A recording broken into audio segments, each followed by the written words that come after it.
एक लंबे समय पहले एक गांव में सुरेश और कीर्तना नामक पति पत्नी रहते थे। उनके गीतिका नामक एक सुंदर सी बेटी थी। सुरेश हमेशा सबके सामने बेवजह गर्व से पेश आता था। एक दिन शाम के समय में कीर्तना उनके घर पे वड़ा पाव बनाती है। कीर्तना, तुम्हारे हाथ का ये वड़ा पाव सच में बहुत स्वादिष्ट है। और इतने में उनके घर सुरेश के रिश्तेदार आते हैं। अरे सही समय पे आए हैं, मेरी बीवी अभी अभी गर्मा गर्म वड़ा पाव बना रही है, बहुत स्वादिष्ट है। कीर्तना, जरा मेरे रिश्तेदारों के लिए भी वड़ा पाव बना के ले आना। जी अभी लाई। ये कह के गर्मा गर्म वड़ा पाव बना के वहां लाती है और उनके रिश्तेदारों को परोसती है। उनके रिश्तेदार उसे खाने के बाद कहते हैं, सुरेश, तुमने ठीक कहा, हम वाकई ही सही समय में आए हैं, वरना इतने स्वादिष्ट वड़ा पाव हम नहीं खा पाते।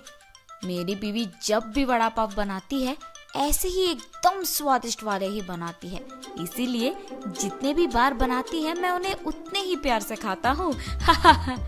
हाँ, बात तो सही है, इतने स्वादिष्ट वड़ा पाव तो कोई आसानी से नहीं बना सकता। अगर तुम्हारी बीवी ने दुकान लगाया तो लोग खरीद के खाएंगे इन्हें। हाँ नरेश, अगर मैं इतना स्वादिष्ट वड़ा पाव बनाती तो पक्का दुकान लगा देती।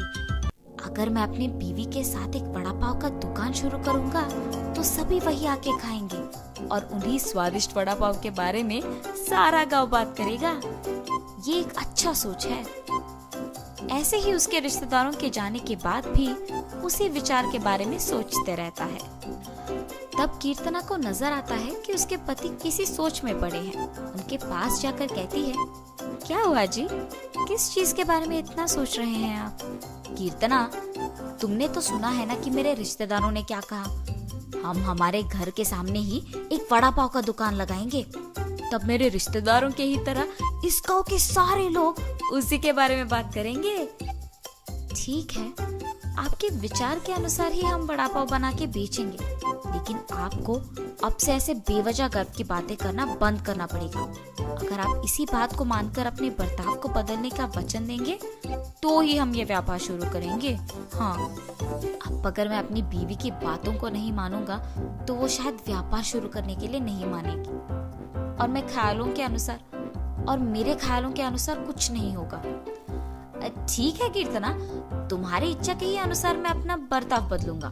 हम कल से ही वड़ा पाव बना के बेचेंगे।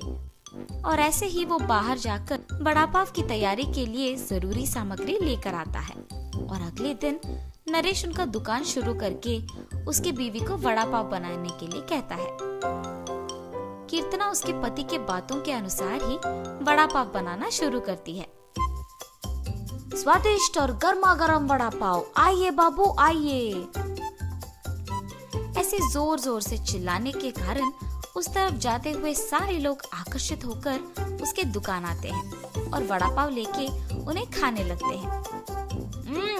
सुरेश, वड़ा पाव तो बहुत गर्म और स्वादिष्ट है।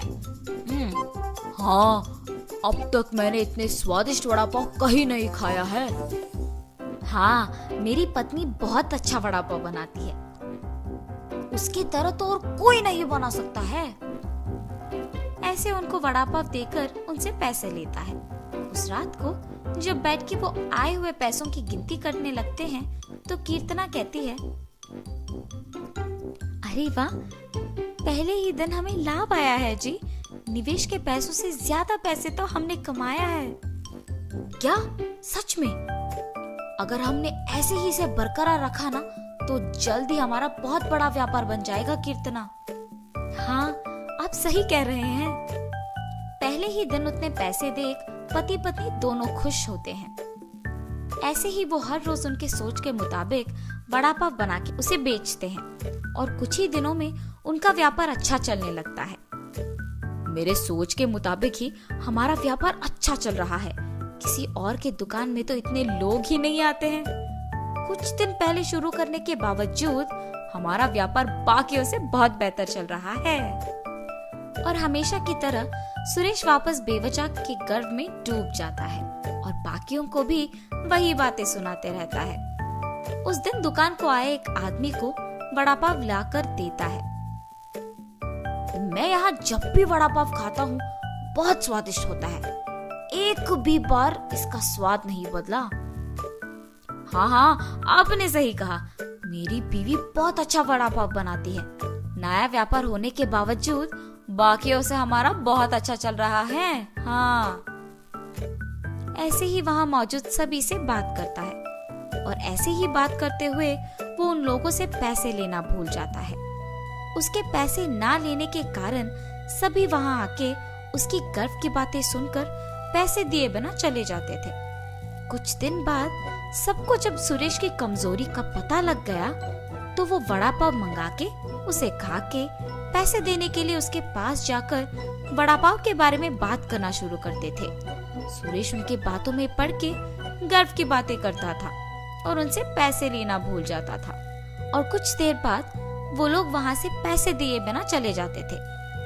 सुरेश के इस बर्ताव के कारण उनके व्यापार में नुकसान होता है और अचानक उनके सपने टूट जाने पर पति पत्नी दोनों बहुत निराश होते हैं। कीर्तना, मुझे माफ करो, इस सब का कारण मैं हूँ। मेरे इस झूठे गर्व के कारण ही सबको मेरी कमजोरी का पता लग गया और उन्होंने उसका फायदा उठाया। इसीलिए हमें अब नुकसान भुगतना पड़ रहा है। ऐसे कह के बहुत दुखी होता है। आपको अपनी गलती का एहसास हो गया, बस ये काफी है। अब से हम हमारा व्यापार ढंग से चलाएंगे। ठीक है कीर्तना। और तब से पति पत्नी दोनों उनका वड़ा पाव का व्यापार बहुत अच्छे से चलाते हुए खुश रहते हैं।